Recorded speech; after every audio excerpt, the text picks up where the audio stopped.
Hi friends, D நகர் வந்தோம். ஒரு ட்ரெஸ்ஸுமே எங்களுக்கு பிடிக்கலன்னு சொல்லிட்டு கிளம்பிட்டோம். கிளம்பி நேராக பொர்ஷவாக்கம் போகலான்னு இருக்கோம். என்ன ஜான்சன்? பொர்ஷவாக்கமா? அங்கேயும் போவேன். அங்கேயும் எல்லாத்தையும் பார்த்துட்டு சுத்தமாக பிடிக்கலன்னு சொல்லிட்டு திருப்பி மேக்ஸ் போகலான்னுவேன், இல்லை ட்ரெண்டு போகலான்னுவேன். என்ன சாவடிக்கு தானே உன் வேலை இன்னைக்கு? தின்னுட்டு தானே வர, தின்னாம வேற என்ன பண்ண சொல்ல? தின்னுக்கிட்டே தானே வர.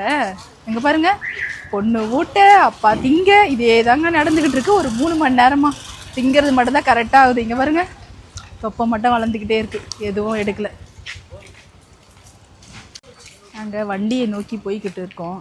எங்கேயுமே வண்டி நிப்பாட்ட முடியல, எல்லா இடத்துலையும் நோ பார்க்கிங்கிறாங்க. அதை விட ஒரு காமெடி என்னன்னா, ஒரு இடத்துல வண்டியை நிப்பாட்டிட்டு இங்கே வண்டி விடலாமாங்க, நோ பார்க்கிங்கான்னு கேட்குறாரு. மேலேயே கொட்டை எழுத்துல போட்டு வச்சுருக்காங்க நோ பார்க்கிங். ஒரு ஸ்ட்ரீட் ஃபுல்லாக நோ பார்க்கிங் போட்டுருக்காங்க. வண்டி எங்கே விடுவாங்க?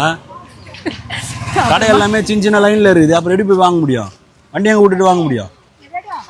இங்கே தான் நிப்பாட்டி வச்சுருக்காரு. 30 ரூபா பார்க்கிங்.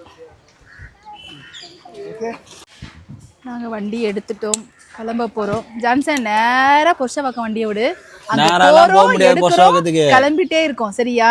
நேரெல்லாம் பொர்ஷவாக்கத்துக்கு போக முடியாது, நிறைய டர்னிங்லாம் இருக்கு. அது மோஸ்ட்லி மெயின் ரோடு போய் தான் போகணும்.